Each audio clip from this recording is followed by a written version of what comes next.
Hey, it is 3.5 months without glasses, and wanted to update you because it's been a while. I apologize. Life goes on, and I was when I was recording my videos. Of course, it's the middle of Corona, and you know, it's truly an epic year. So I hope that you are doing epic things. I'm going to talk about what I've learned from 3.5 months being glasses free. Going from a rather high myopia, other people may be higher, but as of May 3rd, 2020, when I quit wearing my glasses, my prescription was right eye -5, left eye -5.5, I believe. Maybe -5.75. But I think it was -5.5. So kind of close in the -5 range. I have been studying, well, I haven't really been doing much of anything. I started doing a lot of bait stuff, and then that quickly dropped off when I found that the biggest gains I made tended to be just being outside in the sunlight. And that taught me a lot about vision and why we are such a myopic society, because we live so indoors in our house cages, and because we're so tied to our phones and reading up close. I also did endmyopia.org with Jake Steiner. I didn't really do it. I just jumped in his group and studied some of his blog, and saw what he was doing was the measurement side of, and he talks more medically perhaps, but a lot of it is literally just about relaxing, changing your lifestyle, because it is our lifestyle that makes us myopic. We have a myopic lifestyle. Okay, so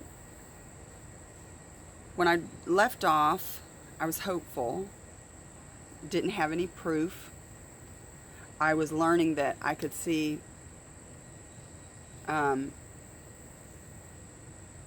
just fine. I mean, there was definitely the blur, but it got better very progressively over, days, weeks, months. So now I have proof of what I've done with my eyesight. Okay, this is from my eye doctor, Dr. Chu, at My Eye Doctor in Kennesaw, who is wonderful. Love him. This exam took place on June 26th, so this is 2 months into my glasses off journey. And I told him the whole thing. I told him how I'm not wearing glasses anymore. I told him how when I put on my glasses, I'd get these strong headaches throughout the day, which is true. He may have been under the understanding that that's why I took my glasses off, and I didn't really correct him on that.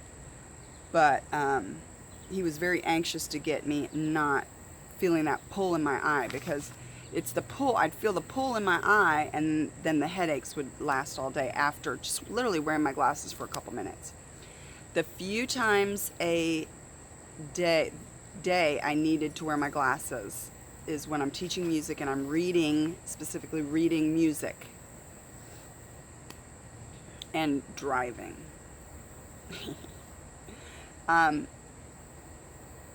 So he was very anxious to get me in when I would talk about not needing glasses for driving. And he told me that really for driving it is about the signs, not being able to see the signs, and people look weird, and they actually, the blur or the double make them kind of disappear a little bit. They look thinner. So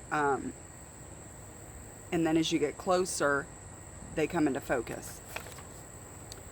But as of June 26th, 2 months after I took my glasses off, I went from -5 and -5.5 to right eye -2.5, left eye -3.25. So I'm still about 0.75 off eye to eye. My left eye is definitely the weaker, but I've just about halved my prescription. Now, in researching Jake Steiner's method and myopia, he asserts, and I would certainly believe this to be true, that most of ophthalmology tends to overprescribe, overcorrect your vision. So your glasses are made to be super strong in daylight, because vision changes when you're in daylight, whether you're inside, what time of day it is, what you've eaten, how you feel. I mean, vision is very dependent on circumstances and fluctuates throughout the day, which is what I did with myopia. I was reading my eyesight. I was measuring my diopters daily until I just dropped off and just lived my life. So it's been a significant change, got the proof. Now, I do believe that Jake Steiner's right that most ophthalmology overprescribes or overcorrects the vision. But I also know that when I put on my new glasses for my to read music, which is the one time I need to wear my glasses, is for sheet music, that I could see my sheet music much easier with weaker glasses. And I don't get the headaches. So I've also, the main takeaway I've gotten from this experience is that vision is not about the pinpoint in your eye right here, and wherever you're looking is where you see. That is not what vision is at all. Vision is not only is it 180 degrees, but vision is mental. So our memory and our intuition is also a part of our vision and affects our vision. So for instance, I've done a lot of moving. My honey moved in, and so there's been a lot of boxes and moving and finding stuff, and I go straight to an object. I'm told where it is, what it looks like. My vision is not necessarily the clearest. It's not 20/20. I don't even know what -2.5, -3.25 is. I don't even know. But I still have a little bit of blur. It's actually a lot improved. And when I go, if I just study something for a minute, it can come into focus. So I'm very close. But if I go to find something in the house, go to look for something, it's not mine. I didn't pack it. I'm just pulling it out. My honey says it's down in the basement, it's in this box, it looks like this. I have found myself going straight down the stairs into the basement, reach into the box. The first thing I touch, pull it out, it's what I'm looking for.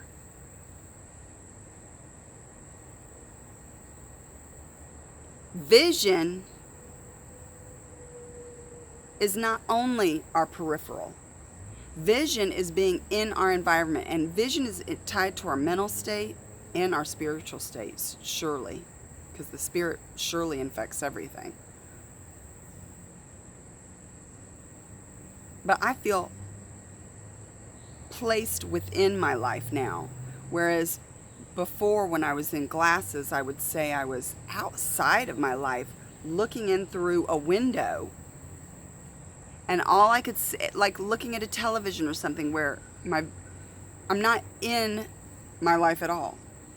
I'm outside of it, looking in, and it was a very mental exercise. Highly anxious. And I can understand the anxiety being related to being on the outside of your life.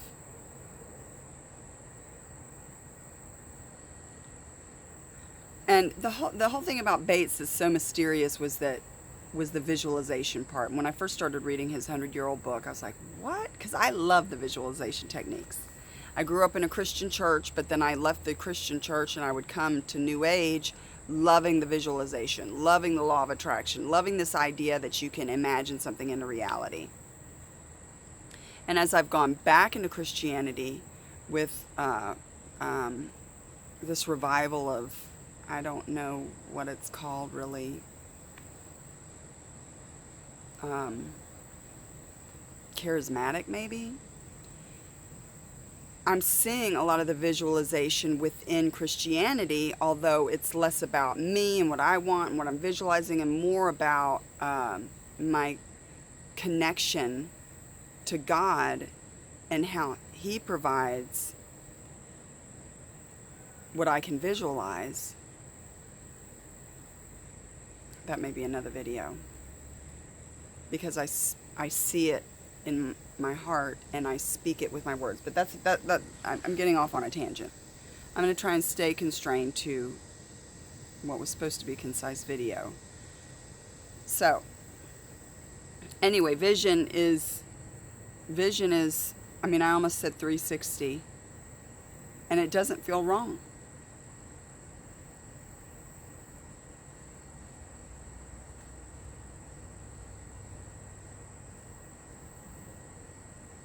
But I'm very excited, and I don't know what to do with this information, because when I tell people, of course, nobody believes it.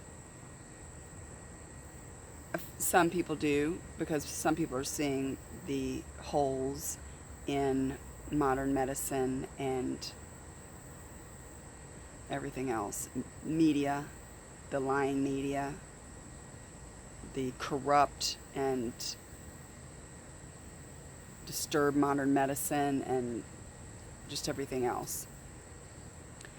But I think the timing is interesting of me taking off my glasses. When I first started, of course, it was because we were in a quarantine. There was nothing I could do. I'm not driving around. I'm just sitting around the house, going back close and far in between my phone, taking off my glasses, put them on, take them off my glasses, put them on, finally just take them off. Forget it. But the timing is so much more divine than just having pursued vision in this strange time.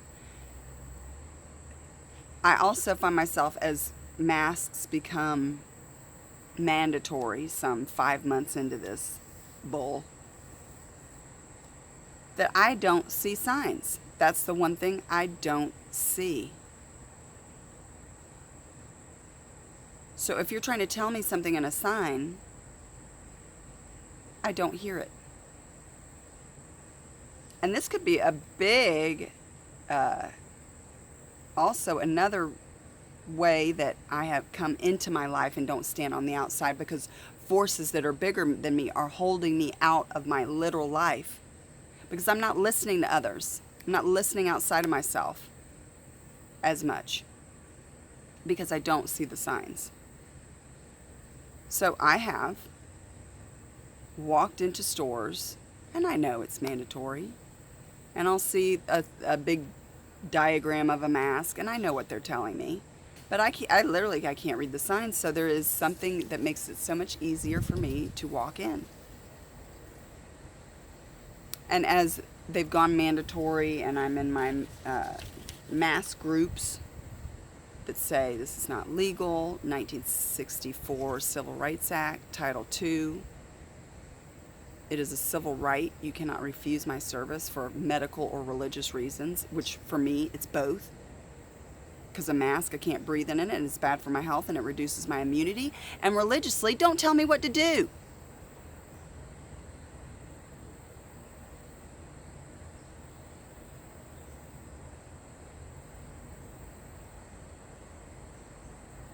So the timing is interesting. I don't see this quarantine, and that is a great blessing. I hope that you could reach into this crazy idea and give it a try. Is it crazy? Yes. My sister thinks it's bazonkers.